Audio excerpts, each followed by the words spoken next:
ሰላም ይህ ቃና ዜና ቅምሻ ነው። የዕለቱ ዋና ዋና ዜናዎች በሚያንማር በእገታ ስር ቆይተው ወደ ታይላንድ ከተሻገሩ ኢትዮጵያውያን ውስጥ 32ቱ ዛሬ ወደ ሀገራቸው መመለሳቸውን የውጭ ጉዳይ ሚኒስቴር አስታወቀ። ተቋሙ በፌስቡክ ገጹ ባወጣው ጽሑፍ ህንድ በሚገኘው የኢትዮጵያ ኤምባሲ አማካኝነት ወደ ሀገራቸው የተመለሱት 32 ዜጎች በሚያንማር በእገታ ስር ቆይተው ወደ ታይላንድ ከተሻገሩት 133 ኢትዮጵያውያን መካከል እንደሆኑ አስነብቧል። 43 ኢትዮጵያውያን ደግሞ ዛሬ ምሽት ይገባሉ ተብሎ እንደሚጠበቅ ሚኒስቴር መስሪያ ቤቱ አክሏል። ቀሪዎቹ በታይላንድ ማቆያ የሚገኙ 58 ኢትዮጵያውያንንም ወደ ሀገራቸው ለመመለስ ኤምባሲው ጥረት እያደረገ ነው ተብሏል።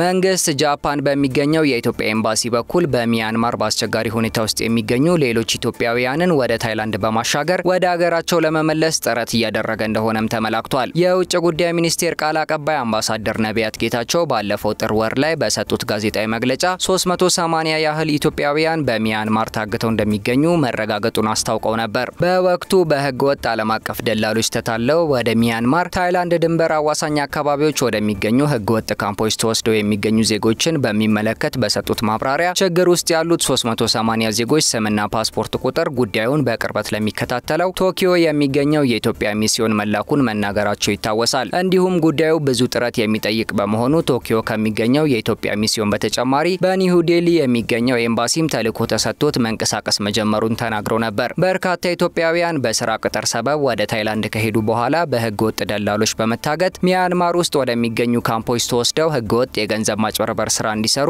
እየተገደዱ መሆኑንና ከፍተኛ ስቃይና እንግልት እየደረሰባቸው እንደሚገኝ በተለያዩ ሚዲያዎች መዘገቡ ይታወሳል። የውጭ ጉዳይ ሚኒስቴር በዛሬው መግለጫው ህብረተሰቡ በህገወጥ የሰዎች አዘዋዋሪዎች ሐሰተኛ ቅስቀሳ ተታሎ የስራ ስምሪት ውል ወዳልተፈረመባቸው ሀገራት ከሚደረጉ እንቅስቃሴዎች እንዲቆጠብ መንግስት ያሳስባል ሲል አስነብቧል። የምስራቅ አፍሪካ የልማት በየነ መንግስታት ኢጋድ በደቡብ ሱዳን ወቅታዊ ሁኔታ ላይ ለመምከር ከነገ በስቲያ አስቸኳይ ስብሰባ እንደሚያደርግ አስታወቀ። ኢጋድ በድረገጹ ባወጣው መግለጫ እንዳስታወቀው ከነገ በስቲያ በሚያካሂደው የበየነ መረብ ስብሰባ ቀስ በቀስ እየተባባሰ የመጣው የሀገሪቱ ሁኔታ ላይ እንደሚመክር አስነብቧል። ኢጋድ በሀገሪቱ ላለው የታደሰ ስምምነት ዋስ እንደመሆኑ በቃሉ በመጽናት ምክክሮችን ለማድረግ ውጥረቶችን ለማርገብና ለደቡብ ሱዳን ህዝቦች ሰላማዊ የወደፊት ጊዜን ለማረጋገጥ እንደሚሰራ አስታውቋል። በፕሬዝዳንት ሳልቫ ኪርና ምክትላቸው ሬክ ማቻር ፉክክር ምክንያት በደቡብ ሱዳን የነበረውንና የ400,000 ሰዎችን ህይወት የቀጠፈውን የእርስ በርስ ጦርነት ለማስቆም እንደ አውሮፓውያን አቆጣጠር በ2018 ስምምነት ላይ መደረሱ ይታወሳል። ይህ በእንዲህ እንዳለ ባለፈው ሳምንት ወታደሮች የመከላከያ ኃይሉን ምክትል ኃላፊ በቁጥጥር ስር መዋላቸውና የሀገሪቱ ምክትል ፕሬዝዳንት ሬክ ማቻር መኖሪያ ቤት ላይ ከበባ አድርገው እንደነበር ይታወሳል።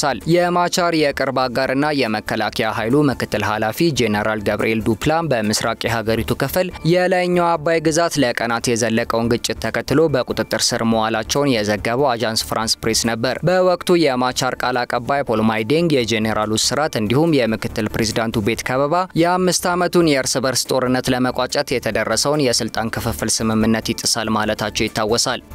ከአሜሪካ ዓለም አቀፍ ተራድኦ ድርጅት USAID ፕሮግራሞች 83% ያህሉ በይፋ መሰረዛቸውን የሀገሪቱ የውጭ ጉዳይ ሚኒስትር ማርኮ ሩቢዮ ገለጹ። ሚኒስትሩ በኤክስ ወይም በቀድሞ መጠሪያው ትዊተር ኦፊሻላዊ ገጻቸው ባሰፈሩት ጽሑፍ ፕሮግራሞቹ ከ6 ሳምንታት ግምገማ በኋላ መሰረዛቸውን አስነብበዋል። በቢሊዮን ዶላሮች ወጪ ይደረግባቸው ነበር ያሏቸው 5200 ኮንትራቶች መቋረጣቸውን የገለጹት ሚኒስትሩ ኮንትራቶቹ ለአሜሪካ ብሔራዊ ጥቅም ምንም የማያገለግሉ ብሎም አንዳንዶቹ ጉዳት ያስከተሉ ጭምር መሆናቸውን ገልጸዋል። ቀሪዎቹ 18% ወይም ወደ 1000 የሚጠጉ ፕሮግራሞች በስቴት ዲፓርትመንቱ በበለጠ ውጤታማነት እየተመሩ እንዲቀጥሉ ከኮንግረሱ ጋር በተደረገ ምክክር መወሰኑን አስታውቀዋል። ሆኖም ስለሚቀጥሉት ፕሮግራሞች ዝርዝር ይፋ ያደረጉት ነገር የለም። የትራምፕ አስተዳደር ባለስልጣኖችንና የመንግስት መስሪያ ቤቶችን ቁጥርና ሰራተኞችን እንዲሁም ወጪን ለመቀነስ የተቋቋመውን ዲፓርትመንት ኦፍ ገቨርንመንት ኢፊሺየንሲ የተሰኘውን ቡድን የሚመሩት ባለሀብቱ ኤለን መስክ የእርዳታ ድርጅቱ ለውጭ ሀገራት የሚያውለውን ገንዘብ እንደ ብክነት እንደሚቆጥሩት መናገራቸው ይታወሳል። አሜሪካ የዓለም አቀፍ ተራድኦ ድርጅቱ ስራዎቹን እንዲያቆም እገዳ ማስተላለፏን ተከትሎ የኢትዮጵያ የሲቪል ማህበረሰብ ድርጅቶች ባለስልጣን ከUSAID የገንዘብ ድጋፍ የሚያገኙ ድርጅቶች ከመደበኛ ወይም ፕሮጀክት ስራዎች ጋር ተያያዥ ከሆኑ ጉዳዮች ውጪ ሀብትና ገንዘብ ለሶስተኛ ወገን እንዳያስተላልፉ ክልከላ ማሳለፉ ይታወሳል።